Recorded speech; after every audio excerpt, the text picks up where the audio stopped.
could get another voice to add into this particular debate. Thank you so much for talking to KTN News, Madam. Maybe you could begin by telling us your name. Which position are you vying for? My name is Wambura Maranga. That is how I'm known in my constituency, in Madeira, where I'm vying for MP. And other is my full names are Felix Christabel Wambura Maranga. There has been this notion that most of the independent candidates are disgruntled individuals who failed the party primaries and are seeking another route to get into elective position. Do you subscribe to that thought, and why then did you decide to go as an independent as opposed to perhaps sticking to the party line? That is a backward thinking. That's what I would think. And that is actually my opinion, because what has happened when I vied and when I declared my candidature, that was in September, I knew the end place and the end date is August 8th, 2017. Therefore, I know and I was aware that there are other processes that are going to take place in between, like the nominations, but that was not going to stop me from going to the ballot box. So anybody thinking that we are just trying to get to an elective post, okay, there are very many ways that we can get there, like going to another party, but because I chose personally, my party of choice was Jubilee, and I chose it with a passion so that I can support Uhuru Kenyatta, and even now, I'm not withdrawn from supporting Uhuru Kenyatta.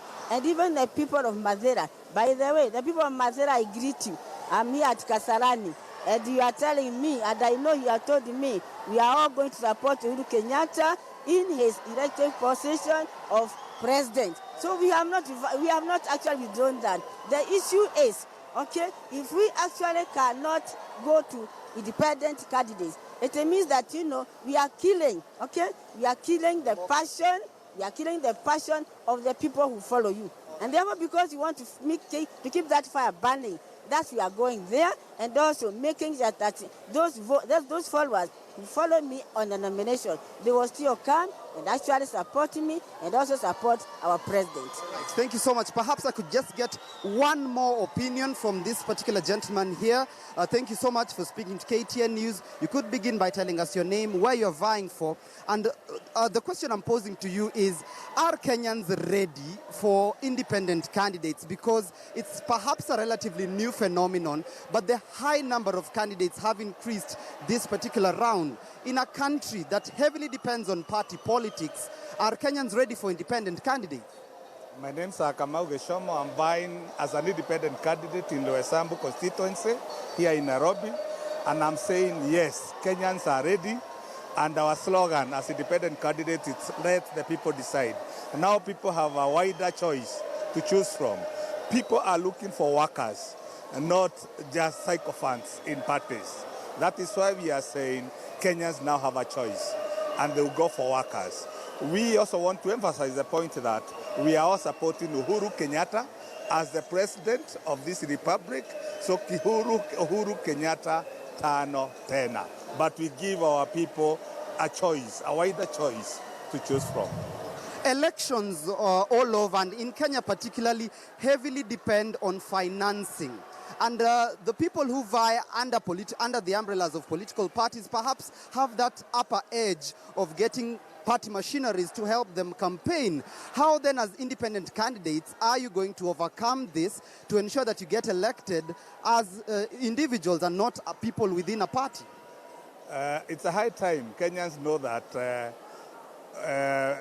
Kenyans are not now depending on handouts to do elections. We heard that during the Jubilee nominations, people who were car washers, people who were cart pushers were elected, not because they gave out money. So even now, we are going to defeat those people with a lot of money because we depend on God. Thank you so much for speaking to KTN News. Michelle, that's just a view of some of the independent candidates within this particular auditorium. Now, so serious are they that out of the 18 presidential candidates seeking that position this coming August, 10 of them are independent candidates, and now they are saying that they can no longer be ignored and they could be the ones that could decide perhaps who becomes president within this particular nation. Now, The guest today, of course, Kiambu Governor William Kabogo is expected to be here, as well as Tetu Member of Parliament Ndungu Gethenji, who both lost in the respective Jubilee nominations for their positions, and they are hoping that they can rally these people here today at the Bomas of Kenya to support them and, of course, be elected as individuals into the next political dispensation. Michelle. Mark, that is our Timothy Otieno live from the Kasarani Sports Center there, where independent candidates, a section of independent